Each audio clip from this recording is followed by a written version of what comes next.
नमस्कार, मैं हूं कुमार श्रीकांत और आपका स्वागत है सत्यान्वेषी भारत में टॉक विद कुमार। इस खास प्रोग्राम में आज हम बात करेंगे एक ऐसे मुद्दे पर जो मुद्दा ज्वलनशील है, जो मुद्दा अभी चर्चा में है और जिस मुद्दे के आने के बाद तमाम अवार्ड वापसी और वो सबूत मांगने वाला पूरा का पूरा जो गिरोह है वो पर्दे से गायब है। उसको लालत मनानत बहुत भेजी जा रही है और तमाम देशवासी जिनको पहले भी इस बात पर पूरा भरोसा था और जो देश की सेना, देश की सरकार के साथ खड़े थे और देश की सेना पर जो शौर्य, देश की सेना के शौर्य पर जो सवाल नहीं उठा रहे थे, वो सभी लोग जो है एक तरीके से देखा जाए तो वो सभी लोग साथ हैं। आज उसी मुद्दे पर चर्चा करेंगे और हमारे साथ तमाम मेहमान मौजूद हैं, उन लोगों से बात करेंगे। लेकिन खबर मैं आपको समझा दूं, अभिनंदन को लेकर 2 दिन पहले ही पाकिस्तान के संसद में जो विपक्षी दल के एक नेता हैं, उन्होंने इस बात का खुलासा किया कि अभिनंदन जब पाकिस्तान में थे और जब जब उनका प्लेन दुर्घटनाग्रस्त हुआ था, उस वक्त की उन्होंने जिक्र किया और उन्होंने कहा कि किस तरीके से अभिनंदन को लेकर वहां के सेना प्रमुख और इमरान खान की पैंट गीली हो गई थी कि अगर अभिनंदन को वापस नहीं किया गया तो भारत आक्रमण कर देगा और जल्दीबाजी में डर के मारे वो वापस किया गया। ये एक अलग खबर है। लेकिन दूसरी सबसे बड़ी खबर ये है कि हमारे देश में जो पुलवामा अटैक हुआ था और पुलवामा अटैक के दौरान 44 से ज्यादा देश के जवान वीर गति को प्राप्त हुए थे, उस पर मोहर लग गई है। जो प्रधानमंत्री मोदी पर सवाल उठा रहे थे, देश की सेना और इंटेलिजेंस पर सवाल उठा रहे थे, उस पर मोहर लग गई है जब फवाद चौधरी ने ही संसद में, वर्तमान एक मंत्री हैं पाकिस्तान सरकार में, उन्होंने इस बात को कहा कि हमारा शौर्य था और हमने वो काम करवाया। यानी कि वहां की घटना, वहां की आतंकवादी घटना का श्रेय फवाद चौधरी और इमरान खान की सरकार को मिलना चाहिए। जब ये सीना ठोक कर फवाद चौधरी कह रहे थे और मोदी मोदी के पाकिस्तानी संसद में नारे लग रहे थे, तो कम से कम अवार्ड वापसी गिरोह और हर बात पर सबूत मांगने वाले लोगों के मुंह में दही जम गई और भारत में कोई इस मुद्दे पर बोलने को राजी नहीं है। और वहीं बीजेपी और तमाम राष्ट्रवादी लोग जो हैं वो इस सवाल को उठा रहे हैं कि उस वक्त ये टुकड़े टुकड़े गैंग, ये सवाल पूछने वाले लोग, ये सबूत मांगने वाले लोग देश के साथ गद्दारी कर रहे थे। आज इसी मुद्दे पर चर्चा करेंगे। हमारे साथ तमाम लोग मौजूद हैं। एक बार उन लोगों का तारुफ करवा दो। हमारे साथ विंग कमांडर प्रफुल्ल बख्शी साहब मौजूद हैं सेना में और वायुसेना में इन्होंने अपना पूरा जीवन खपाया है देश के लिए। इन्होंने अपना सर्वस्व जो है वो न्यौछावर किया और सबसे खास बात यह है कि देश को लेकर इनकी सोच बड़ी क्लियर कट है। हमारे साथ सत्येंद्र उपाध्याय हैं, सुहेलदेव पार्टी से हैं। सत्येंद्र जी, आपका भी स्वागत है। हमारे साथ मुजफ्फर खान जी जुड़े हुए हैं। मुजफ्फर खान समाजवादी पार्टी से हमारे साथ मौजूद हैं। मुजफ्फर खान साहब, आपका भी स्वागत है। हमारे साथ अखिलेश गौतम जी हमारे साथ जुड़े हुए हैं। अखिलेश गौतम जी राजनीतिक समीक्षक हैं और देश की वर्तमानिक राजनीति को बहुत बेहतर और बढ़िया समझते हैं। मुजफ्फर खान साहब, आपका स्वागत है। हमारे साथ अनिरुद्ध सिंह बीजेपी के नेता भी जुड़े हैं। अनिरुद्ध जी, आपका भी स्वागत है। और हमारे साथ बहुत जल्दी चंद्रमोहन शर्मा कांग्रेस के नेता भी जुड़ने वाले हैं। लेकिन सबसे पहले प्रफुल्ल जी के पास पहुंच रहा हूं मैं। प्रफुल्ल जी, जवाब तो मिल गया अब उन लोगों को, या अभी भी आपको लगता है किसी चीज की कमी रह गई होगी? नहीं, देखिए, ऐसा है कि हमें एक बात का ध्यान रखना चाहिए कि भारतीय पॉलिटिक्स में ये हमें इतना ज्यादा सीरियसली नहीं हो जाना चाहिए। अरे, उन्होंने अपने पॉलिटिक्स की उस टाइम की रिक्वायरमेंट में लोगों ने कह दिया।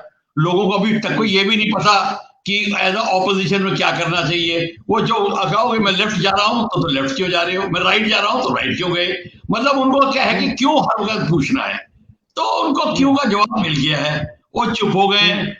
मेरे ख्याल से उनको छोड़ देना चाहिए, क्योंकि उनकी इससे ज्यादा परसेप्शन नहीं है, आगे सोच ही नहीं सकते। अगर आज ये खबर ना आई होती कि उन्होंने माफी मांगती और पांव कांप रहे थे, व्हाटएवर इट इज, ये दकियानूसी खबर जो आई है, ये उसके अगर ये ना आती तो क्या होता? अभी तक गाली निकाल रहे होते मोदी को। क्वेश्चन ये है कि देखो, सच और झूठ में कितना छोटा सा अंतर है कि एक हमारे दुश्मन देश। प्रफुल्ल सर, मोदी को गाली निकाले लेकिन सेना पर तो सवाल ना उठाएं, सेना के शौर्य पर तो सवाल ना उठाएं। तो कौन सिखाएगा उन्हें? मैं तो नहीं सिखा सकता, अब मेरी क्लास में तो नहीं आते ये। वो तो सोचते हैं कि हक है, तो कौन क्या बताएगा? तो रहने दो उनको यार। मैं ये बता रहा हूं, देश का उन्नति नहीं होगी अगर आप इनके पीछे पड़े रहे। इनको इग्नोर करिए और आगे बढ़िए, नहीं तो आप सर ये इग्नोर एलिमेंट तो नहीं है ना? नहीं प्रफुल्ल सर, इग्नोर एलिमेंट तो नहीं है ना ये? आप सोचिए कि देश के प्रबुद्ध नेता हैं ये लोग, और अगर अगर राहुल गांधी इस सवाल को उठाते हैं, और अगर कांग्रेस के मेरे मित्र अगर आप देखिए कि ये दिल्ली के सीएम अरविंद केजरीवाल ये सवाल उठाते हैं, तो सवाल तो बनता है ना। अब जब उनको जवाब मिला तो उस पर बात तो होनी चाहिए ना। अरे वो मैं मानता हूं, वो होनी चाहिए। मैं तो आपको पूरी बता रहा हूं कि अगर ना मिलता होता तो फिर क्या होता? फिर रोते थोड़ी रहते, इनको क्या छाती में बिठा के रहते?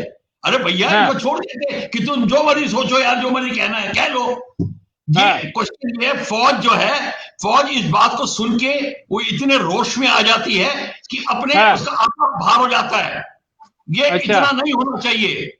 इसलिए मैं कहता हूँ ये जो जितनी कन्वर्सेशन है एक फौजी के कान में अगर पड़ रही होगी तो इतना गर्म हो जाएगा। तो एक बेटा जो लगा हुआ है अपने माँ की रक्षा करने, और दूसरा बेटा घर में छर्रे उड़ा के झूठ बोल रहा है, तो क्या सोचेगा वो? ये है हालत हमारे लोगों को। ये इतनी मेच्योरिटी नहीं है कि समझ जाएं इस बात को। वो सोचते होंगे हक है जी, हम ऑपोजिशन में है क्योंकि राहुल ने बोला है, हम सबको बोलना चाहिए। अरे मेरा बाप है राहुल, सारा क्या बात है? मेरे को क्या करना है राहुल से, और किसको क्या करना है राहुल से?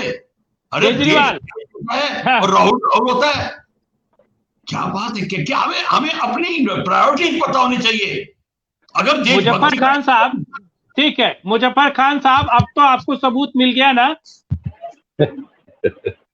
श्रीकांत जी, मुजफ्फर खान साहब सबूत मिल गया? श्रीकांत जी, जी भाई साहब, देखिए कुलभूषण जाधव के लिए भारत कुलभूषण जाधव के लिए एक लंबे समय से हमारे देश की तरफ से मांग होती रही कि पाकिस्तान सरकार जो है उसको रिहा करे। वो बेगुनाह है, उसको गलत तरीके से इन्होंने गिरफ्तार किया। तो जिस तरह से मोदी सरकार अपना सीना, अपनी छाती ठोक रही है कि हम अपने फौजी को वापस ले आए, ये कोरा झूठ है और एक ये नौटंकी से ज्यादा कुछ नहीं। ये तो हमारी सेना को मैं बधाई दूंगा। हमारी सेना के अंदर इतने काबिल लोग हैं जिनकी सूझबूझ के जरिए हमारा वो फौजी हमारे देश लौटा। तो जहां तक सवाल मोदी सरकार का है, अगर मोदी सरकार में इतना दम होता तो कुलभूषण जाधव जो है वो आज अपने देश लौट आया होता।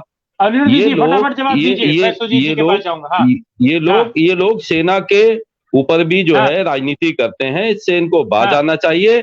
सेना जो है वो देश की है और देश जो है बड़ा है, देश से बड़ा कोई नहीं है। तो जहां तक देश से बड़ा कोई नहीं है, पाकिस्तान की कोई औकात नहीं है। श्रीकांत जी जो टुकड़े टुकड़े गैंग की बात करते थे, मैं आपसे पूछना चाहता हूं केंद्र में किसकी सरकार है 6 साल से? आज तक वो लोग गिरफ्तार आज तक वो लोग गिरफ्तार क्यों नहीं हुए? ये कोरी राजनीति करते हैं इसके ऊपर, कोरी राजनीति करते हैं इसके ऊपर भाजपा के लोग। जवाब दीजिए जल्दी, अनिरुद्ध जी जवाब दीजिए, मैं आगे पहुंचता हूँ फिर। ठीक है, राकेश सिंह परमार आप कुछ कहना चाह रहे थे? 1 मिनट, राकेश सिंह परमार। राकेश सिंह परमार आप कुछ कहना चाह रहे? आप सभी को सादर प्रणाम कर रहा हूँ। मुजफ्फर भाई ने जो कहा कुलभूषण जी वाला, कुलभूषण वाला और अभिनंदन वर्धमान वाला दोनों मामला अलग अलग है। कुलभूषण का आइडेंटिटी का मामला है कि क्या वो आईएएस था या उद्योगपति था, इस पर हम केस लड़ रहे हैं। कुलभूषण और वर्धमान जी वाला मामला, वो एयरफोर्स के उंगली उठा रहे प्रफुल्ल बख्शी साहब, वो बाकायदा हमारे सेना के जहाज से गए थे और बमबारी के दौरान इंजेक्ट किए, हवा के दबाव में पाकिस्तानी सीमा में चले गए। दोनों अलग अलग मामला है, दोनों की मामला। और भारत सरकार हमारे सेना का जो जवान इंजेक्ट करके वहां पर गिरा हुआ है अपने जहाज के खराब होने से, वो तो आदरणीय प्रफुल्ल बख्शी साहब बताएंगे, उसमें आइडेंटिटी का मामला नहीं है, वो सीधे सीधे सेना को वापस बुलाने का मामला है। कुलभूषण जाधव के लिए जो काउंसलर एक्सेस चाहिए था या जो डिप्लोमेटिक चैनल चाहिए, जो लीगल चैनल चाहिए, वो सारे एफर्ट लगाए जा रहे हैं। हमारे देश का सबसे काबिल वकील हमारे तरफ से मुकदमा लड़ने के लिए संयुक्त राष्ट्र की अदालत में गए हुए हैं, हम उनको छोड़े नहीं है, वो बलिया के कोर्ट में नहीं उठा के लाया जाए। ठीक है, अनिरुद्ध आवाज आ रही है तो जवाब दीजिए। एक मिनट, अनिरुद्ध जी आवाज आ रही है आपको? अनिरुद्ध भाई आवाज आ रही है? मुझे लगता है अनिरुद्ध जी पर आवाज नहीं जा रही है। ठीक है, मैं पहुंच रहा हूँ आपके पास। ठीक है, लेकिन मैं 1 मिनट, हमारे साथ और भी अखिलेश जी जुड़े हुए हैं। अखिलेश जी, अच्छा ठीक है, अनिरुद्ध जी जवाब दीजिए फटाफट मुजफ्फर खान का, फिर मैं आगे पहुंचूंगा। चंद्रमोहन जी ने हमें ज्वाइन किया है। डिबेट के इनिशिएशन में प्रफुल्ल बख्शी जितने सीनियर व्यक्ति हैं, सेना के इतने अच्छे जानकार हैं, उन्होंने बड़ी अच्छी जुड़ गए कि इन लोगों की बातों को ज्यादा तवज्जो नहीं देना चाहिए। चंद्रमोहन जी हमारे साथ इसीलिए यहाँ पे कमजोर होता गया। वो लोग अपनी बातों को और अपनी, होता क्या है कि वो भारतीय जनता पार्टी का विरोध करते करते नरेंद्र मोदी जी के विरोध पे आते हैं, नरेंद्र मोदी जी का विरोध करते करते भारत के प्रधानमंत्री के विरोध पे आते हैं, और भारत के प्रधानमंत्री का विरोध करते करते राष्ट्र के विरोध में आ जाते हैं। तो ये जनता उनको देख रही है और जनता उनको समझ रही, उनको बताने की जरूरत नहीं है। आज पाकिस्तान खुद चिल्ला रहा है कि हमारे साथ क्या हाल हुआ, क्या नहीं हुआ, लेकिन रह गई बात कि इनको विरोध करना है तो एनी हाउ, जैसे कहते नहीं कि ये हुआ तो विरोध करना, ये हुआ तो विरोध करना, ऐसे 5 एग्जांपल्स हमें लगता है 2014 से लेकर 2020 है, और विरोध के नाम पे इनका सारा विरोध राष्ट्र विरोध में हो जाता है। और कई ऐसी घटनाएं जिनका अगर जिक्र किया जाए, बगल में साहब हाथरस में चले जाते हैं, लेकिन ये फरीदाबाद तक नहीं जा पाते, मेवात तक नहीं पहुंच पाते। उन सब मुद्दों पे नहीं जाएंगे। साथ ये है कि ये लोग सिलेक्टिव विरोध पे हैं, नहीं हर जगह पे सिलेक्टिव विरोध पे हैं, इनका सिलेक्टिज्म होता है, कहाँ पे विरोध क्या करना है, कहाँ पे क्या बोलना है, और उसको जनता बहुत अच्छे समझ रही है, उसको बताने की जरूरत नहीं है, सिर्फ इनका ये कैसे चला दीजिए अपने आप। जवाब मिला क्या? हाँ बिल्कुल, आपको मेरी लाइव हो गया ना? मैं हाँ लाइव है, अब आपकी आवाज आ रही है हम तक? जी प्लीज आ रही है। ठीक जी, सवाल ये है कि अब तो जब पाकिस्तान से खुलासे हुए हैं तो कम से कम अब तो सबूत मिल गए होंगे, जब वहीं के नेता, वहीं के लोग इस बात को कह रहे हैं। तो देखिए श्रीकांत जी, अगर आप मेरे से पूछो तो मैं जवाब देता हूँ, सबूत भारत की सेना को अपने शौर्य के लिए देने की जरूरत नहीं है, सबूत उन लोगों को देने की है जो भारत की सेना और वीर जवानों के शौर्य को इस्तेमाल करके अपनी राजनीति को गर्म करने की कोशिश करते हैं, उनको सबूत देने की जरूरत है। और उनसे सबूत बार बार और हर बार मांगा जाएगा, क्योंकि पाकिस्तान में अगर छींक निकलती है तो उसकी हीक भाजपा में आ जाती है, और भाजपा उसका पूरा बेनिफिट उठाने की कोशिश करती है, लेकिन और मुद्दों के ऊपर भाजपा की जुबान बंद हो जाती है। ये नीति भाजपा को अलग करनी पड़ेगी देश के ऊपर, कि आप किसी पाकिस्तान के लिए, हिंदुस्तान का 135 करोड़ के लिए कोई सॉफ्ट कॉर्नर नहीं है किसी भी तरह का, लेकिन अगर वाद विवाद के अंदर, तर्क और वितर्क के अंदर कोई बात आएगी, कोई सही कोई गलत, एक दूसरे की समझ के ऊपर इश्यू और मुद्दे आ सकते हैं, लेकिन उस मुद्दों के ऊपर अगर आप राजनीति गर्म करके और फिर ओढ़ना सेना का ले लोगे। हमारे बीच में बहुत सीनियर प्रफुल्ल बख्शी जी बैठे हैं, उनका भी वक्तव्य मैंने स्टार्टिंग पे सुना था, तो अगर आप उसको ले लीजिए, अभी आप पाकिस्तान की जो छीक मैंने क्यों बोली, क्योंकि उनके यहां पर जब कोई हरकत होती है उसका असर भाजपा के कान खड़े करता है, क्योंकि भाजपा की जो यहाँ कुकर्म है और भाजपा जिसमें गिर चुकी होती है साख पे, वो फौरन उसकी एक छीक उठाती है और लाके खड़े कर लेती है अपने आप को कि देखो जी हमने पाकिस्तान से पीछे खड़े होकर देश पे आ गया। अरे देश की सरकार आपने जब चुनी, आपके पास आई है और देश की जनता ने आपको चुना है, आप उसके बेसिक मुद्दे की बात करो, जो बेसिक मुद्दे पे आपने बदलाव की बात करी थी उस पे आप बात करो, उस पे आप काम करके दिखाओ, करप्शन पे काम करके दिखाओ, आप बेरोजगारी पे काम करके दिखाओ, आप डिफेंस पे काम करके दिखाओ, और बहुत सारे इशू हैं जिसके ऊपर आप बोलने को तैयार नहीं है। प्रधानमंत्री जी चाइना पे बोलना नहीं चाहते हैं, उस पर क्यों नहीं बोल रहे, वो भी बता दीजिए। और एक छोटी सी बात तो कहना चाह रहा हूं कि ट्विटर के अंदर जब लद्दाख जैसे एरिया को दिखा दिया जाता है चाइना का, तो ये पूरी सेना, भाजपा सेना चुपचाप बैठी रहती है। क्या पाकिस्तान की छीक से ही खाती है, चाइना की छीक से नहीं आती है? इंडियन आर्मी को भाजपा सेना कह रहे, किसे कह रहे हैं? क्या समझौता किया था? नहीं, मैं भाजपा को कह रहा हूँ, इंडियन आर्मी तो मुंह तोड़ जवाब देगी। कांग्रेस ठीक है, अखिलेश ठीक है, अखिलेश अपनी बात करें, 2 मिनट जल्दी अपनी पार्टी के माध्यम। हाँ जी देखिए, सबसे पहली बात है कि हमको विषयांतर नहीं करना है, और विषय में सबसे बड़ी बात है कि पुलवामा की जब घटना घटी थी उस वक्त भारत के जो विपक्ष वाली बात है, इसमें मैं कांग्रेस और आम आदमी पार्टी इन दोनों को विशेष तरीके से इंगित करना चाहूंगा कि इन्होंने जिस तरीके से ट्विटर में और फेसबुक पर और फिर उन्होंने टीवी चैनलों पर जिस तरीके से एक प्रकार का एक नैरेटिव ऐसा डेवलप करने की कोशिश करी थी कि ये पुलवामा अटैक भारतीय जनता पार्टी ने, भारत सरकार ने जानबूझकर कराई गई है, चुनाव को जीतने के लिए हमारे जवानों को जानबूझकर मरवाया गया है। नहीं, अब उसकी एक देखिए, इसमें बात भाजपा और कांग्रेस की मैं नहीं करता हूं। भारत जहां तक बाहरी आक्रमण की बात आती है तो हमारी राजनीति इतनी परिपक्व होनी चाहिए, इतनी मैच्योर होनी चाहिए। चंद्रमोहन जी, एक दर्शक का सवाल आपके सामने है, देखिए स्क्रीन पर पढ़िए।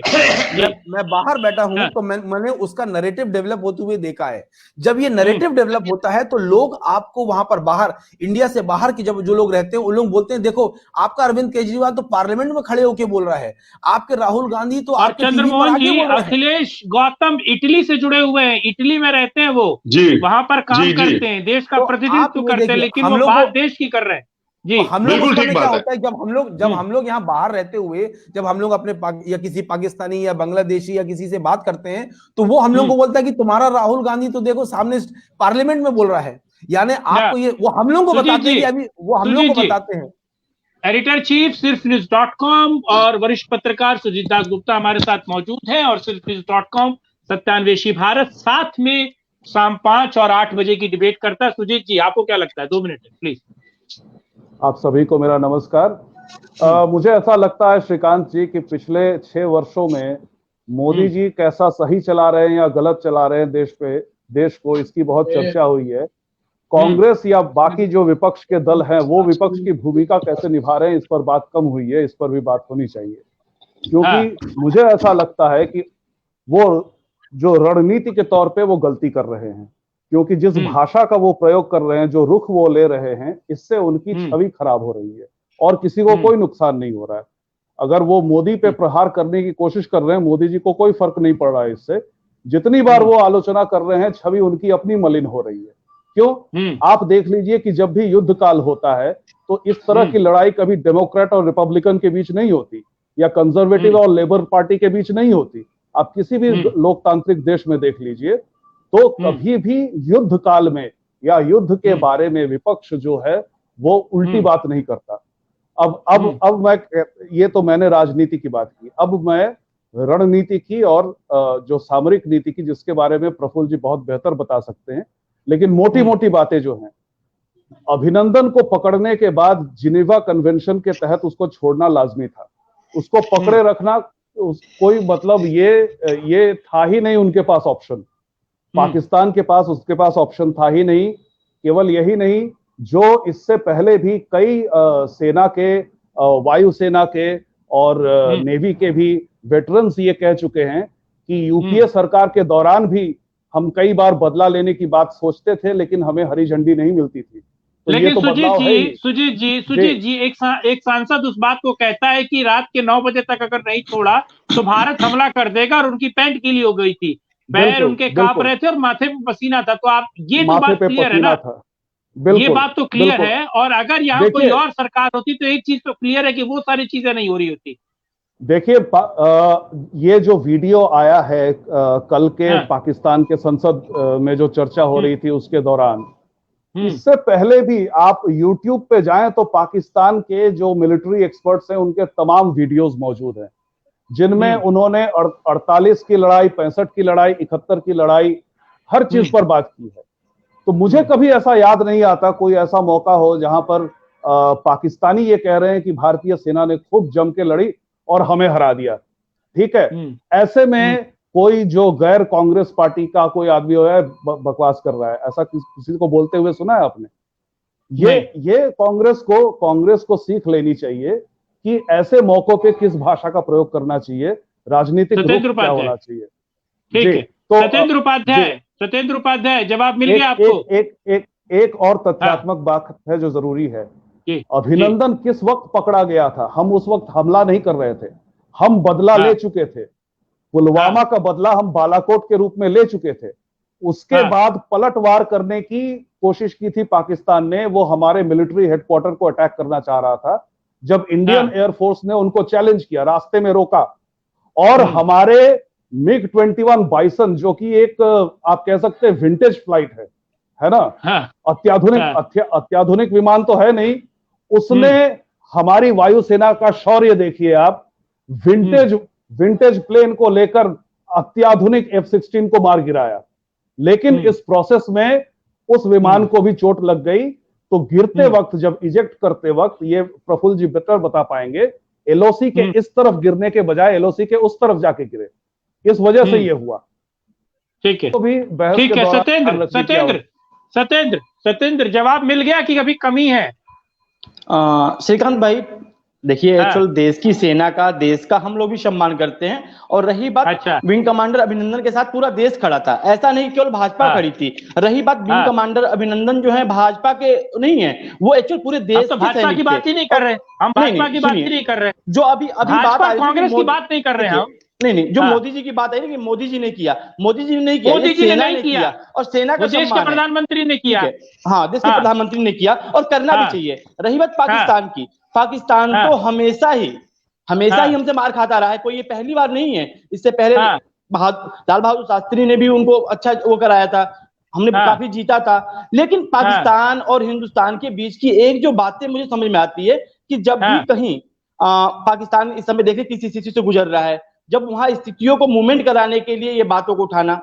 रही बात हिंदुस्तान के अंदर, हिंदुस्तान में जब भी चुनाव आता है तो पाकिस्तान के मुद्दे को उठा लेना, कहीं लगता है कि लगता है कि ये प्रधानमंत्री मोदी ने उस सांसद को बोला और फवाद चौधरी को, प्रधानमंत्री मोदी और बीजेपी ने बोला कि इस मुद्दे को बोलिए। हमारा देश का प्रधानमंत्री है नरेंद्र मोदी जी, तो उनका मैं सम्मान करता हूं। ऐसा नहीं है कि मैं प्रधानमंत्री पे या सरकार पे आरोप लगा रहा हूं, लेकिन बीजेपी थक पा रही है अपनी पीठ को, मुझे लगता है बीजेपी को, उसको सेना सबकी होती है, सेना पूरे देश की होती है और सेना का सम्मान तो कह नहीं रहे। जो ये कौन कह रहा है कि बीजेपी और कांग्रेस की सेना है? सेना तो पूरे देश की है। अभी भारतीय जनता पार्टी के लोगों ने उसे बुलाने का काम किया कि अभिनंदन को हमने बुला लिया। अरे अभिनंदन को बुलाने का काम भारतीय जनता पार्टी ने नहीं किया, भारतीय जनता पार्टी ने नहीं किया। ठीक है, ठीक है। तो प्रफुल्ल जी, प्रफुल्ल सर सिंपल सी चीज है, इसमें क्यों अपना व्यर्थ समय बर्बाद कर रहे हैं बहस में? भारतीय जनता पार्टी या प्राइम मिनिस्टर कोई नहीं होता, इस समय उनको जिनीवा कन्वेंशन मानना था और उनको पता था कि बालाकोट स्ट्राइक इन्होंने की है। अगर इन्होंने जिनीवा कन्वेंशन का हनन किया तो अटैक हो जाएगा। अनाउंस करने की कोई जरूरत नहीं थी, किसी ने कोई लेटर थोड़ी लिखा, उनको पता था अटैक होगा और अटैक की तैयारी थी, तो उसमें क्या बड़ी बात है? अब अगर मोदी प्राइम मिनिस्टर ना होते, उस दिन बीमार पड़ गए होते, भगवान ना करे और होता तो नहीं होता, वो होता। अरे भाई, ये मोदी और प्राइम मिनिस्टर या इसका उसका किसी का काम नहीं है, ये काम ये फौज का काम है। 71 की लड़ाई में ये फौज ने किया था, अगर फौज ना होती तो कुछ ना होता। तो आपको फौज ने बचाया, आपके पूरी नॉर्थ ईस्ट को फौज ने बचाया है। फौज ना होती तो देश गर्क हो गया होता। नाथुला को देने के ऑर्डर आ गए थे जनरल सगत सिंह को, उसने मना कर दिया, काम फाड़ दिया, ऑर्डर ही फाड़ दिया। नाथुला हमारे पास है। सियाचिन देने की बात हो रही थी तो हमारे 3 जनरल प्रेसिडेंट के पास चले गए कि हम नहीं देंगे और बात खत्म हो गई। देखो, ये ऐसा है, देश फौज से चलता है। जब फौज की सिक्योरिटी होती है तो पॉलिटिक्स धरी धरी रह जाती है। मैं बीजेपी, कांग्रेस, जितनी पार्टियां हैं सब हमें चली जाती है। प्रफुल्ल सर, समस्या इसके साथ हम जिस मुद्दे पर बात कर रहे हैं, हमारा मेन मोटो इस पर नहीं है कि प्रधानमंत्री पर, आप प्रधानमंत्री पर लाख सवाल दागिए, लाख कुछ पूछिए और हुआ या ना हुआ कोई, लेकिन जब फौज किसी चीज को करती है, जब फौज किसी काम को कर रही है तो उस पर सवाल नहीं उठना चाहिए। Rakesh Singh Parmar, 1 minute please. राकेश सिंह परमार। मैं आदरणीय प्रफुल्ल बख्शी साहब को सादर प्रणाम करते हुए एक छोटा सा बात बता दूं, उनको पता होगा, लोगों को बता रहा हूं कि जिनेवा कन्वेंशन 2014 में नहीं बना था, बहुत पहले बना था। और 2014 के पहले भी भारत पाकिस्तान में कदम वार और सीधी वार हुई है और कई सैनिक वहां पर फंसे हुए हैं, जिन पर कई स्टोरी है, सिनेमा है। बट उन लोगों को पता था कि अब की सॉफ्ट करने वाली सरकारें अटैक नहीं करेगी। ये वाली सरकार के विषय में पता था कि ये अटैक कर देंगे जेनेवा कन्वेंशन से। इसी डर से पाकिस्तान के संसद में खड़ा होकर वहां का एक मुख्य विपक्षी दल के नेता ने कहा था कि टांगे कांप रही थी। मेरा मुद्दा ये नहीं है, मेरा मुद्दा इस मुद्दे पर है। वो तो अग्र पूर्व सब पसीना आ रहा था। हाँ, वो सब तो आ गया है। जो सुरजीत दास गुप्ता साहब ने बताया, हम लोग भी यूट्यूब पाकिस्तान के देखते रहते हैं, वो सभी कहते हैं कि ये मोदी का भारत है, गांधी का भारत नहीं है। औकात में रहा करो, अपने लोगों को समझाते रहते हैं। पाकिस्तान के लोग कहते हैं, लेकिन भारत के लोग कहने में शर्माते। इनकी स्थिति शर्म से पानी पानी वाली हुई है, उनके पास कहने योग्य कुछ नहीं रहा। मेरा एक मांग है आपके चैनल से, अनिरुद्ध जी, नहीं मांग सुन लीजिए, नहीं मेरा मांग सुन लीजिए।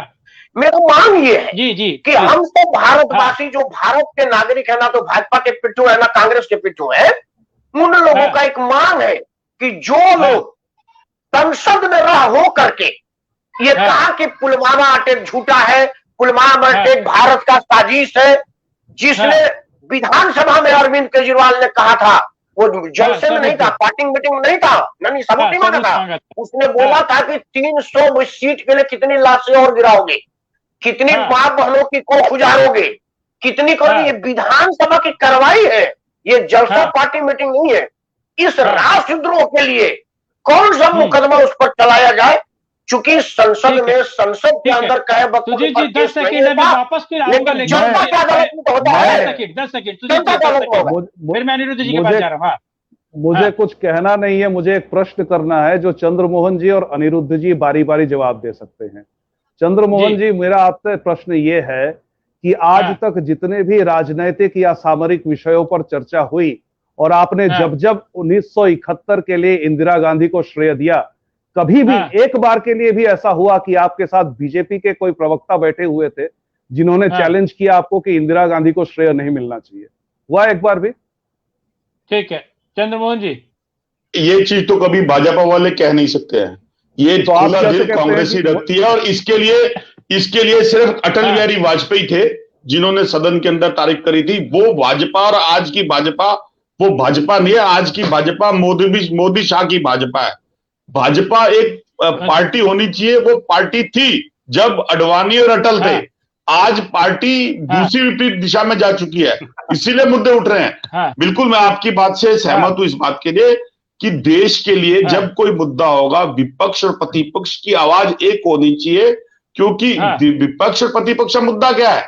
मुद्दा यह है कि देश बड़ा हो, और देश बड़ा हो, देश कोई भी चलाए, चाहे वो मोदी जी चलाएं या एबीसी कोई भी व्यक्ति चलाए, देश बड़ा। लेकिन अगर देश के नाम से और सेना के नाम के, सेना के शौर्य को इस्तेमाल करके कोई भी राजनीतिक पार्टी अपना कद बड़ा करने चाहेगी, तो विपक्ष की भूमिका होने के नाते कांग्रेस पार्टी और हम बार आवाज उठाएंगे, भले उसके लिए कोई पत्रकार या कोई मीडिया विरोध करे, हम आवाज उठाएंगे। इस बात के लिए प्रफुल्ल बख्शी जी सहमत हो गए। इस तर्क में एक गलती ये है कि आप अगर कहते हैं, इस बात को मेरे ख्याल से प्रफुल्ल जी भी मानेंगे, अगर हम पूरा का पूरा श्रेय सेना को या वायुसेना को दे देते हैं, इसका एक और अर्थ निकलता है कि हमारे देश की सेना सरकार के कंट्रोल में नहीं है, जो कि सच नहीं है, जो कि सच नहीं है। बिल्कुल गलत, फिर आप बिल्कुल गलत। मैं सहमत नहीं हूं। ये और अगर देखिए, हम ऐसी हैसियत नहीं है कि हम सेना पे प्रेशर कर सके या हम सेना के किसी डिसीजन पे ऐसी, मैं इस पे एग्री नहीं करता हूं। इसका अगर डिसीजन दे सकते हैं तो प्रफुल्ल जी दे सकते हैं, क्योंकि प्रफुल्ल जी ने अपनी जीवन सेना को दिया है। ठीक है, मैं सेना के परिवार का हूं, मेरा भी हक नहीं बनता। आप अगर कहते हैं कि सरकार को श्रेय मिलता ही नहीं है, आप अगर ये कहते हैं कि सेना के अलावा किसी और को श्रेय मिलता ही नहीं है, इसका मतलब है भारत में मिलिट्री रूल है, मिलिट्री को किसी के परमिशन की आवश्यकता ही नहीं है। नहीं ये नहीं। ठीक है, आपने जी मत फंसाइए। आप एक मिनट में एक छोटा सा बात है। देखिए, मेरे वक्तव्य में ये बात नहीं है कि सरकार को, जो सरकार काम है, सत्तारूढ़ है, उसको उसका फेवर नहीं मिलेगा, बिल्कुल मिलेगा। अगर वो मुंह से ना बोलेगी तब भी देशी जनता यही मानेगी कि प्रधानमंत्री के द्वारा ही एक संचालन चल रहा है और वो देश की जनता को समझ आता है। लेकिन अपने मियां मिट्ठू बन के किसी की छींक को हीक बना लोगे तो प्रशंसन बन जाएगा, जो प्रफुल्ल जी ने पहले बोला इस बात के लिए। अनिरुद्ध फटाफट जवाब दीजिए, फिर मैं बाकी लोगों को मिला रहा हूं। देखिए, चंद्रमोहन जी जितना बोलते हैं उतना हम लोग के लिए बड़ा अच्छा होता है। ये बोलते जाते हैं, इसलिए हम लोग धैर्य से सुनते हैं, क्योंकि जितना ये है तो राहुल गांधी के क्लास के स्टूडेंट, तो राहुल गांधी जी जितना बोलते हैं उतना हम लोगों के लिए अच्छा रहता है, वो बोलते जाए। देखिए, क्या है कि किसी भी चीज का श्रेय उसके डिसाइसिव लीडरशिप को हमेशा मिलती है। एक विभाग होता है, हर विभाग काम करता है, चाहे फाइनेंस डिपार्टमेंट काम करता हो, IT डिपार्टमेंट काम करता हो, रेलवे डिपार्टमेंट काम करता हो, हर कोई डिपार्टमेंट काम करता है, उसके थ्रू डिफेंस मिनिस्टर होते हैं, डिफेंस सेक्रेटरी होते हैं, हर चीफ होते हैं। लेकिन एक डिसाइसिव लीडरशिप होता है कि हम एक पॉलिटिकल विल पावर होना बहुत जरूरी है, क्योंकि ये लोकतंत्र है। ये सही बात है, राकेश परमार जी ने बिल्कुल सही बात कही कि 2014 के पहले भी जिनेवा कन्वेंशन था, लेकिन उस टाइम 1971 के तो ऊपर कई मूवीज बन चुकी हैं, लोग नहीं अटैक किए, क्या किए नहीं किए वो अलग बात है। लेकिन जब भी विपक्ष की सबसे बड़ी भूमिका ये होनी चाहिए, जब राष्ट्र हित के मुद्दे, राष्ट्रीय सुरक्षा से संबंधित मुद्दे हैं। राहुल गांधी की गंभीरता इतनी है, लोकसभा के अंदर डिफेंस कमेटी के मेंबर हैं वो, स्टैंडिंग कमेटी के। इनसे पूछ लिए चंद्रमोहन जी से, आज की तारीख है, आज 30 अक्टूबर 2020 है, कितनी है 2019 से लेके इसके इधर तक कितनी डिफेंस कमेटी की ये स्टैंडिंग कमेटी की मीटिंग में गए? जीरो मीटिंग में गए। तो इनका सबका क्या है कि इनको दिक्कत क्या है कि इनको दिक्कत भाजपा विरोध से, फिर मोदी विरोध से। मणिशंकर अय्यर क्या ये चाय बेच ले, चाय बेचने वाला व्यक्ति प्रधानमंत्री बना, फिर उसके बाद में उस चीज को राष्ट्र विरोध में लेके जा रहे। तो जितना ज्यादा ये बोलते हैं उतना ही ज्यादा बीजेपी की कंपेन ये करते रहते हैं। तो मैं तो चाहूंगा कि आप ऐसे बोलिए, ऐसे ही आलू से सोना बनाते रहिए। हम लोगों को बोलने की आवश्यकता, हमारे प्रवक्ताओं को बोलने की आवश्यकता नहीं पड़ेगी। श्रीकांत भाई, ये अगर कसीदे पढ़ना बंद करें तो कुछ हम भी बोलें। हाँ बोलिए। देखिए जो पुलवामा में हमारे सैनिक शहीद हुए, उनके परिवार के लोगों से मिलने के लिए प्राइम मिनिस्टर को जाने से सेना का हौसला बढ़ता, या जो चाइना में स्थिति बनी हुई है वहां मोदी जी कंधे पे बंदूक रख के चले गए, उससे हौसला बढ़ा? मैं ये जानना चाहता हूं, ये जवाब दें इस बात का कि क्या जो हमारे फौजी शहीद हुए वो हमारे देश के नागरिक थे या नहीं थे? नरेंद्र मोदी जी का दिल धड़कता है, नरेंद्र मोदी जी का दिल धड़कता है। जवाब दे दूं, देश के लोगों के लिए कि आजमगढ़ में जो अरे देखिए, यहाँ पे सवाल का जवाब सवाल नहीं होता है, लेकिन उनके सवाल का जवाब सवाल नहीं होता है। आप जो है ना, आप ये कसीदे पढ़ने बंद करिए, आप ये कसीदे पढ़ने बंद करिए, वरना देश की जनता आपकी खबर लेगी। अभी समय बदल रहा है, जो लाखों लोगों को मोदी सरकार ने पैदल चलाया है, तुम्हें भी बिहार में समझ आएगा और फिर उत्तर प्रदेश में, उसके बाद देश में। आपको ना देश के लोगों से प्यार है, ना ही आप में काबिलियत है देश को चलाने की। आप सेना के कामों को अपने कामों में गिनवाते हैं। आप बिना राजनीति के एक बार जवाब लेते हैं। प्रफुल्ल सर, जो बात मुजफ्फर खान कह रहे थे कि 44 जो जवान हमारे वीरगति को प्राप्त हुए, उन लोगों के घर जाना चाहिए था, ना कि चाइना पर बॉर्डर पे जाना चाहिए था। आपको क्या लगता है? देखिए, ये इन दोनों इंसिडेंट्स में बहुत अंतर है टाइम का। मैं प्रधानमंत्री होता और मेरे पास समय, अगर मैं बहुत ज्यादा कोई इमरजेंसी में ना होता, मैं जरूर जाता।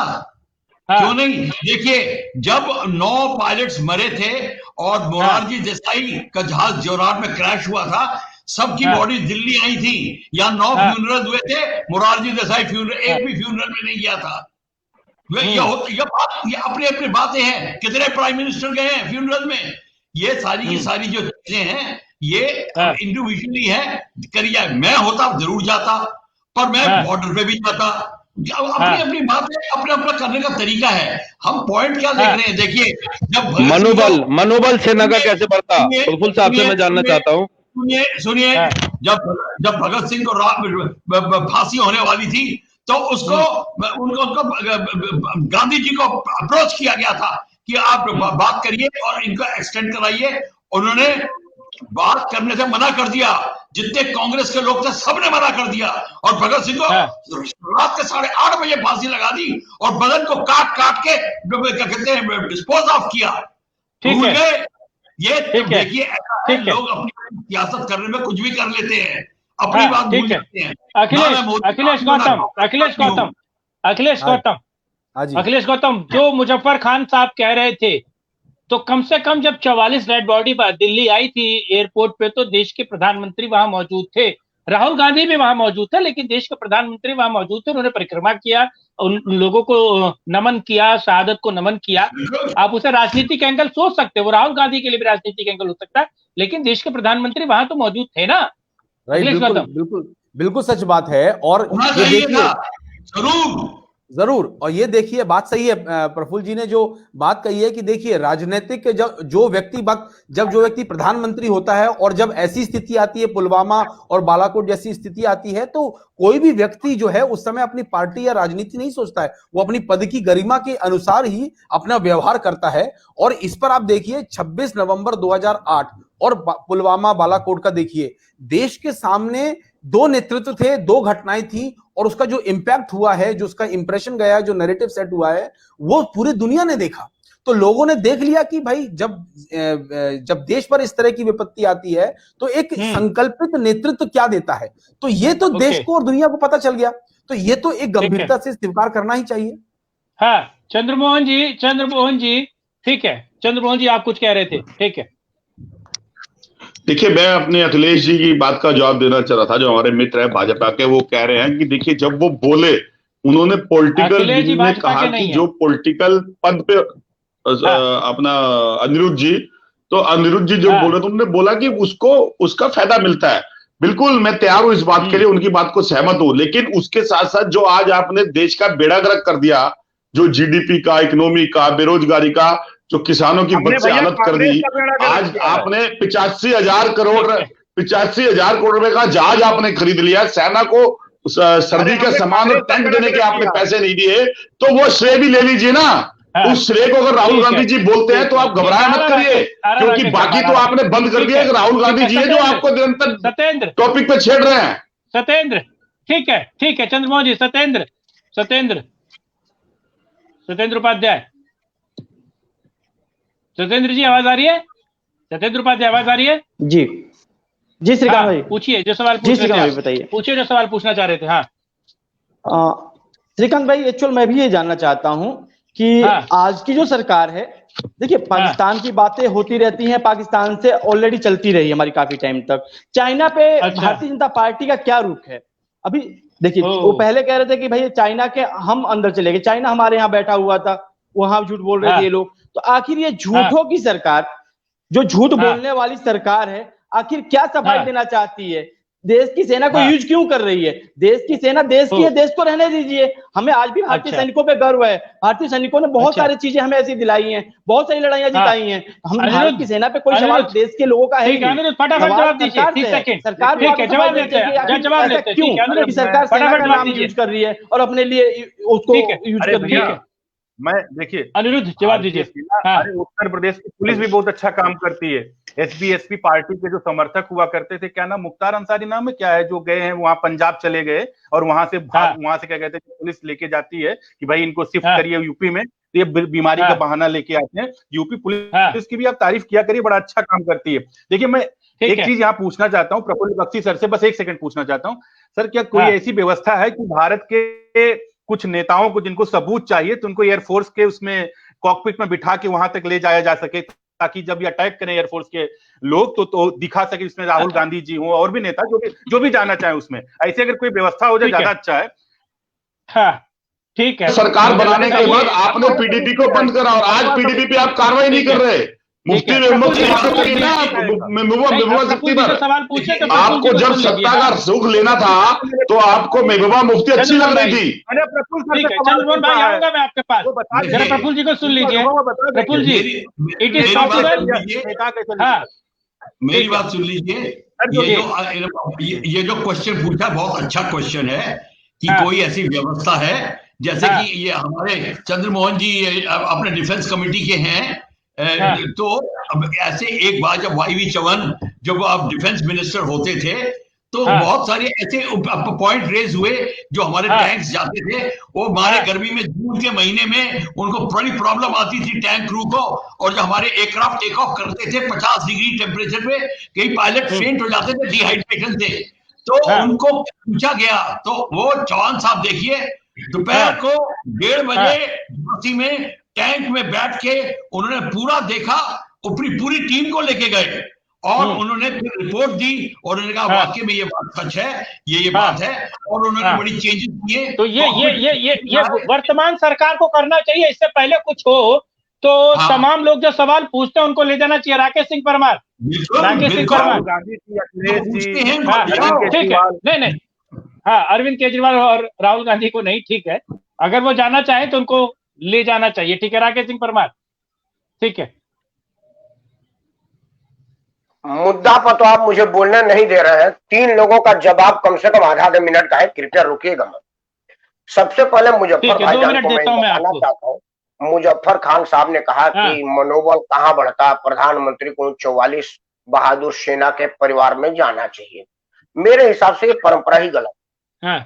भारत का प्रधानमंत्री अभी वाले हाईएस्ट सिक्योरिटी में रहते हैं, अगर वो उनके घर चले जाएंगे तो कितनी तरह की कॉम्प्लिकेशंस है, मुजफ्फर खान को बात पता ही नहीं। एक टेक्निकल पॉइंट है, तो सीआरपीएफ के जवान थे, सेना के जवान नहीं थे जी। हाँ सीआरपीएफ है, तो वैसा तकनीकी से गृह मंत्री को जाना चाहिए। नहीं, मैं तो भारत का प्रधानमंत्री हाईएस्ट सिविल अथॉरिटी होता है, वो तो गृह मंत्री सारे मंत्री का ऊपर का मंत्री है, चाहे गृह मंत्री मुख्यमंत्री हो। ये आजकल नया जब से ये फेसबुकिया जमाना है ना, बॉडी लेकर के बैठ जाइए, प्रदर्शन करिए। मेरे हिसाब से प्रधानमंत्री मनोबल बढ़ाने के लिए पालम एयरपोर्ट को उनको श्रद्धांजलि दिए थे, उनको सैल्यूट किए थे। प्रधानमंत्री का मनोबल बढ़ाना था कि सेना को फ्री हैंड दे दिए थे कि ऐसा मौका ना आवे। हर घर में अगर मंत्री जाने लगेगा तो ये गलत परंपरा होगी। जाने से ही बलिदान नहीं होगा ये गारंटी नहीं है। जाने अगर वो चले जाए उसके बाद उसके परिवार का कोई पूछे ही ना, जैसे पहले होता था। मैं नाम नहीं लूंगा, एक आदमी को पेट्रोल पंप मिला था एक वार में, वार कहते मतलब मेरा वो क्लाइंट है, उनके पहले से भी फैक्ट्री थी, पैसे से कोई ठीक नहीं है। 12 साल मैं दौड़ लगातार आज उसको पेट्रोल पंप नहीं मिला, वो ठीक था? या कारगिल हाइट में ओखला में फट से बत्रा साहब को पेट्रोल पंप मिला, चौड़े में खड़ा हुआ है, वो ठीक है? इसलिए प्रधानमंत्री का आदेश जाए, उनका शरीर जाना सुरक्षा की दृष्टि से उस परिवार के लिए विकसित नहीं है। अब आते हैं अच्छा 3 आदमी का था ना, ठीक है बोलिए। अरे बोलिए राकेश सिंह परमार, अपनी बात करिए ना, अपनी बात खत्म कीजिए, फिर मैं चंद्रमोहन जी के पास जा रहा हूँ, वो कुछ कहना चाह रहे थे जी। चंद्रमोहन जी बोले, ठीक है बोले चंद्रमोहन जी। अरे आप अपनी बात खत्म कीजिए ना राकेश सिंह परमार, समय नहीं है मेरे पास, अपनी बात खत्म कीजिए ना। अरे राकेश जी नाराज हो रहे हैं, ठीक है नहीं नाराज हो रहे हैं, ठीक है। चंद्रमोहन जी मुझे लगता है राकेश जी को जवाब देना चाह रहे थे जी। हाँ 2 पॉइंट मुझे देखिए, नहीं मैं परमार जी की बात को सुनना चाह रहा था और मैं कहूंगा परमार जी आप बात बोलिए, अच्छी बात बोल रहे थे आप, बोलिए फिर मैं बोलूंगा। परमार आप बोलिए, फूफा मत बनिए, शादियों के फूफा मत बनिए। नहीं गलत इंटरप्रेट ना करें। मैं ये कह रहा हूँ कि उसके बाद अपने सत्येंद्र जी ने जो कहा, असल में है क्या कि आपके पास जब कुछ कहने का नहीं रह जाता है ना, तो आप चीन की और पाकिस्तान की तुलना करने लगते हैं। जहां तक मुझे याद है, हम सब में सीनियर आदरणीय प्रफुल्ल बख्शी साहब, उन्होंने लड़ाइयां भी लड़ी है, इनको सेना के अंदर और बाहर का भी अनुभव है। मुझे जहां तक, मेरी भी 50 वर्ष की उम्र हो चुके हैं और हम लोग 15-20 वर्ष नहीं, उम्र से पहले ही जवान हो गए थे। घर में राजनीतिक वातावरण होने के नाते मेरे गांव में पहली बार अखबार आता था 2 दिन बाद, क्योंकि बनारस से छप के आता था।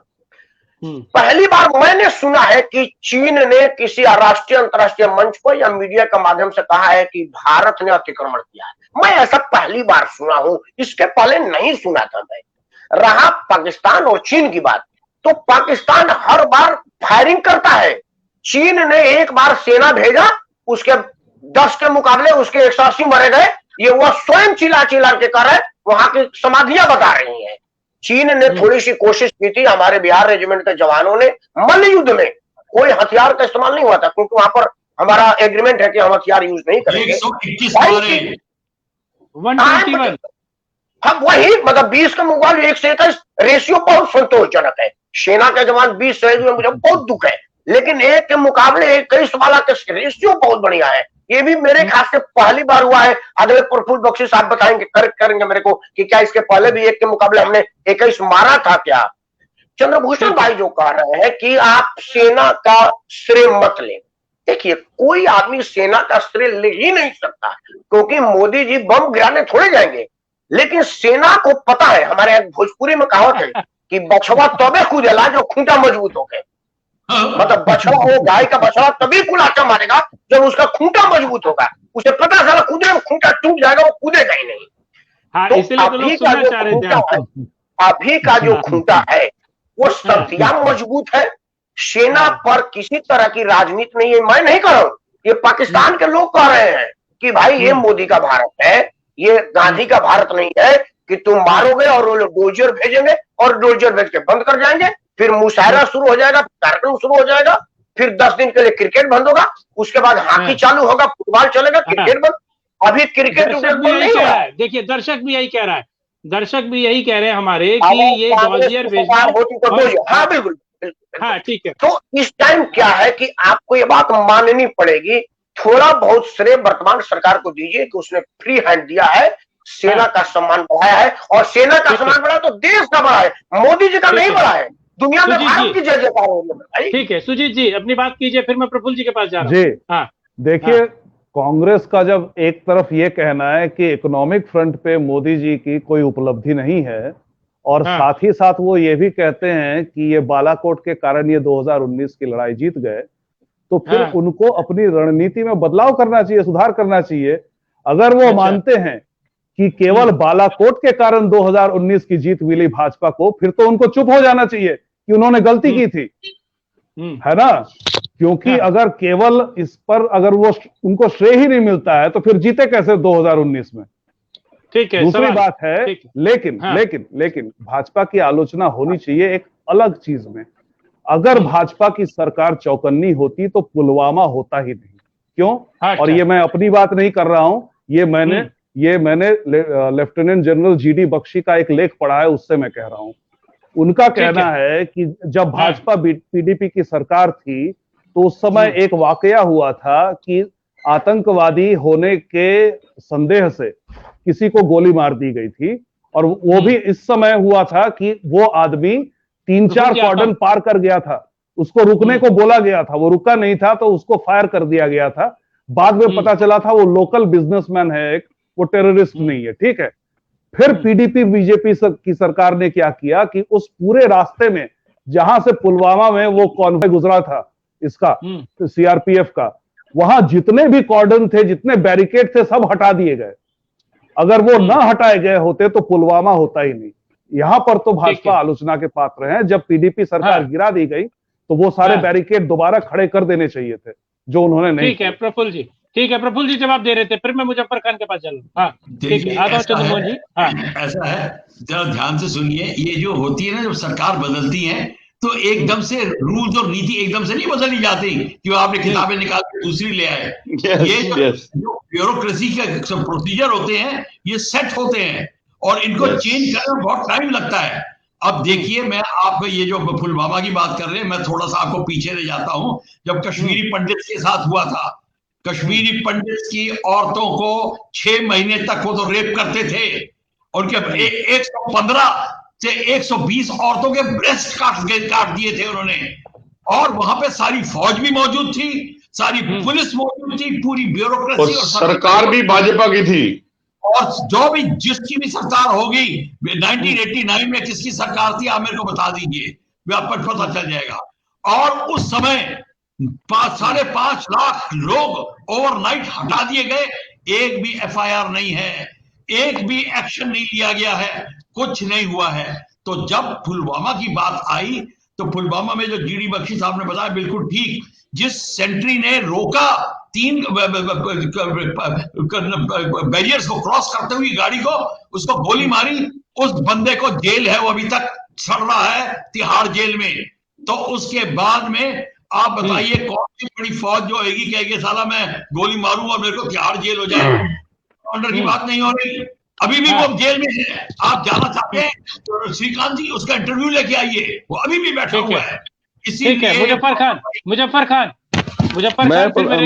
दर्शक है उनकी बात करूंगा। हाँ मैं प्रफुल्ल बख्शी साहब से जानना चाहता हूँ, जो चाइना बॉर्डर पे हमारे 20 सैनिक शहीद हुए थे संघर्ष में, मैं जानना चाहता हूँ, अभी शायद उसी की बात हो रही थी, और मैंने उस रोज तमाम दुनिया भर के न्यूज चैनल देखे थे, 3 दिन तक देखता रहा।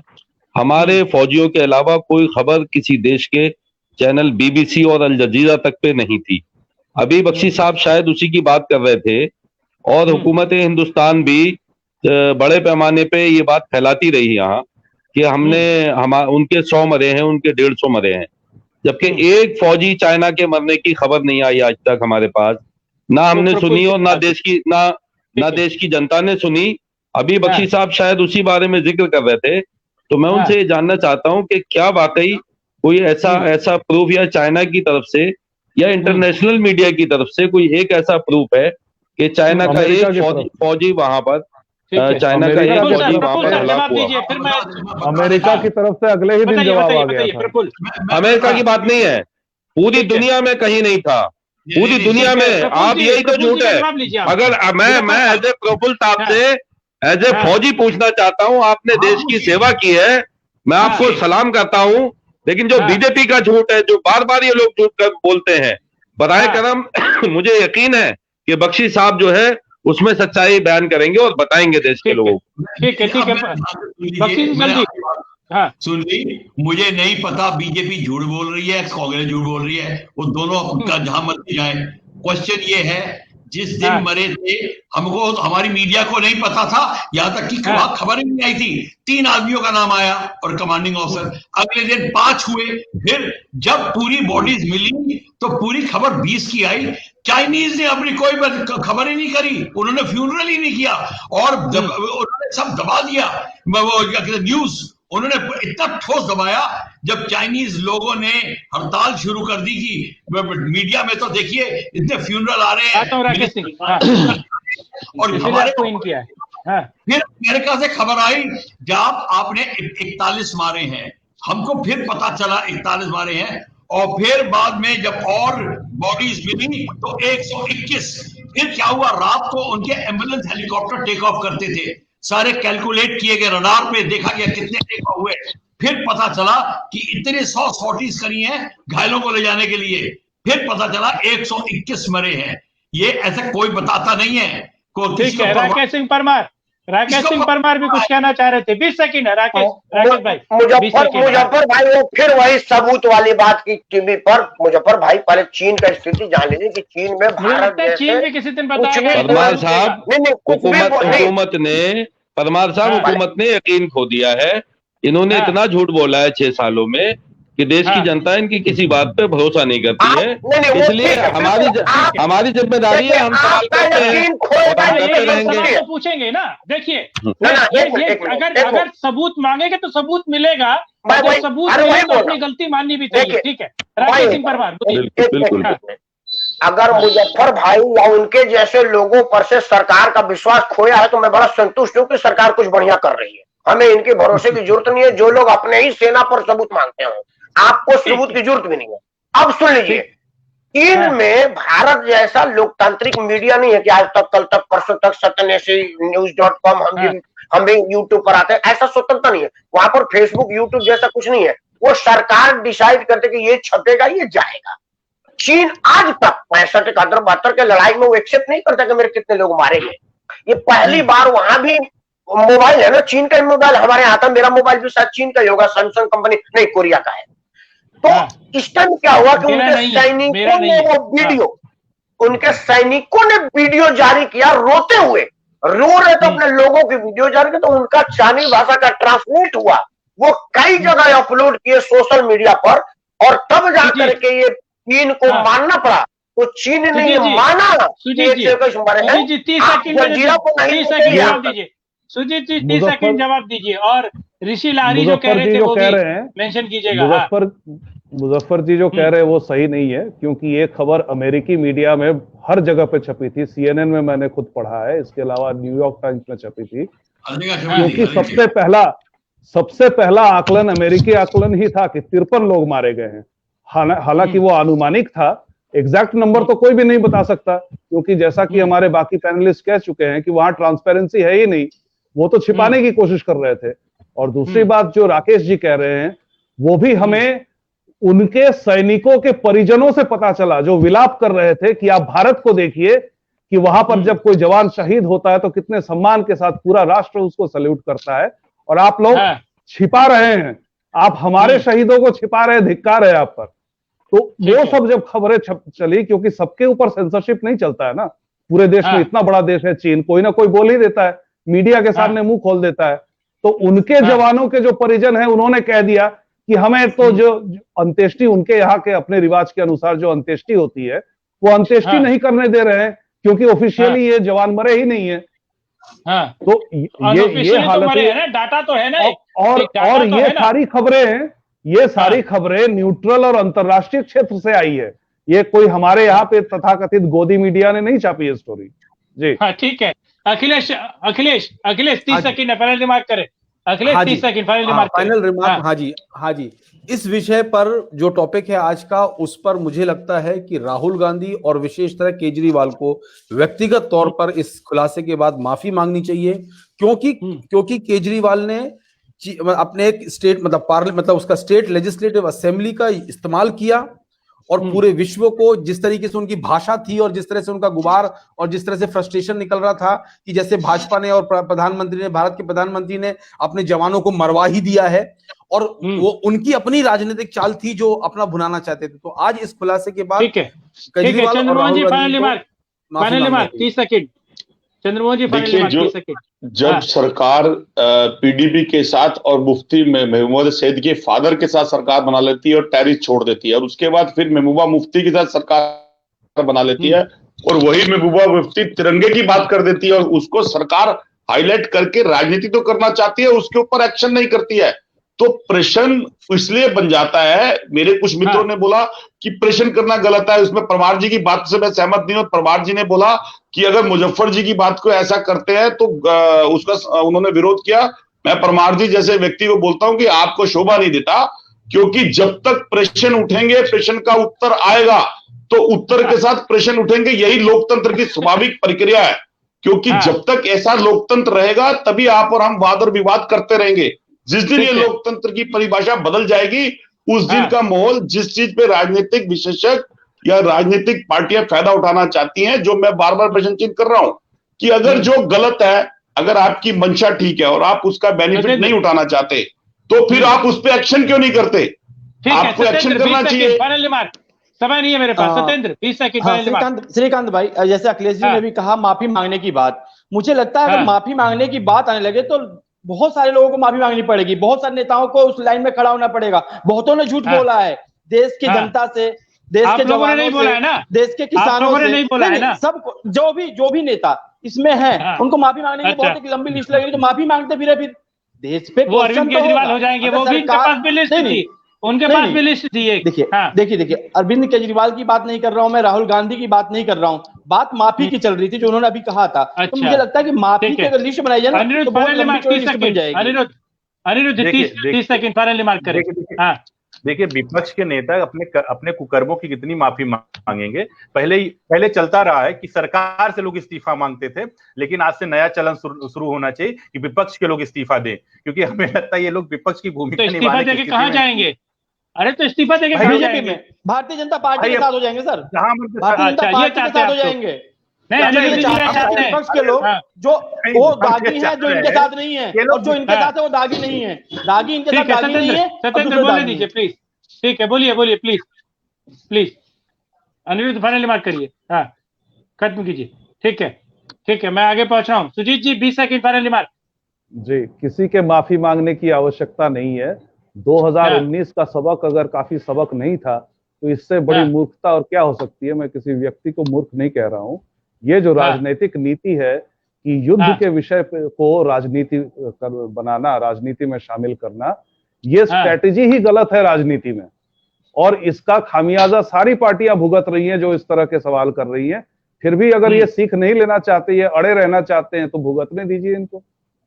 ठीक है, Rakesh Singh Parmar 20 second final remark. Chandramohan भाई को प्रणाम बोल रहा हूं। मैंने ये नहीं कहा कि पूछना और नाराज होना गलत है, ऐसा मैं कह ही नहीं सकता मेरे जैसा आदमी। मैंने बोला कि अगर आपको सेना उना के बात पर संदेह है और आप उससे दुखी हैं तो आप दुखी रहिए, ज्यादा अच्छा है। लोकतंत्र में खूब प्रश्न पूछे की इजाजत सबको है, कोई मनाही नहीं कर सकता। पहली बात। दूसरी बात मैं ये कह रहा हूँ कि जैसा सतेंद्र जी ने कहा है कि माफी किन किन की मांगोगे, नहीं, मामला माफी का नहीं है, मामला बर्खास्तगी का है। मैं छोटा मोटा कानून जानने वाला ये कहता हूं कि सदन में बोले गए या बकवास किए गए पर कोर्ट में केस नहीं होता, कहीं एफआईआर नहीं होती। तो जनता का अदालत तो हमारे देश में सबसे बड़ा अदालत है। मैं हाथ जोड़ के विनम्रता से जनता से प्रार्थना करता हूं कि आप उन तमाम लोगों को बर्खास्त करें, अपने हाथ से उनका सेवा मुक्त करें। जो लोग सीधा झूठ बोले हैं, प्रफुल्ल जी चाहे इधर का हो या आपसे थी, एंडिंग भी आपसे होगी। ठीक है, final remark. 20 second please. Final remark मेरा ये है कि देश की सिक्योरिटी सबकी रिस्पॉन्सिबिलिटी होती है। उसमें जो पॉलिटिशियन की रिस्पॉन्सिबिलिटी की एक लिमिट होती है, वो उस लिमिट के आगे वो नहीं बात कर सकता, ना वो रूलिंग पार्टी ना ऑपोजिशन। उनको बात अपने लिमिट तक ही करनी चाहिए, जिसको कहते हैं गरिमा के मेंटेन करके अपनी सीमा का उल्लंघन ना करें, क्योंकि देश की जो लड़ाई है बच्चा सबसे ज्यादा रिक्वायरमेंट होती है सिक्योरिटी की। पॉलिटिक्स सब धरी धराई रह जाती हैं, देश की सिक्योरिटी ही अंग मेन होती है, उसका काम अलग होता है। तो सबको ये समझना चाहिए, और अगर नहीं समझ आती तो हम जैसे लोगों को बुलाए, हम अलग क्लास लेंगे, अलग उनके साथ लेक्चर करेंगे, ये बात समझाएंगे, ये समझने से आती है। ठीक है, चलिए बहुत धन्यवाद आप सभी लोगों को। लेकिन देश के तमाम राजनेताओं को और नेताओं को समझना चाहिए, भले वो बीजेपी के हों, कांग्रेस के हों, बीएसपी, एसपी, ये तमाम पार्टियों के हैं, कि देश के और सेना की शौर्य पर कम से कम वो सवाल ना उठाए और मोदी को गाली दें, लेकिन देश के प्रधानमंत्री पर सवाल उठाने से पहले 4 बार उनको सोचना चाहिए, और देश पर भी ना हो तो ना बोले। ठीक है, बहुत धन्यवाद आप सभी लोगों का। जय जवान, जय किसान, मेरा भारत महान। जय हिंद, जय हिंद, जय हिंद, जय हिंद की सेना।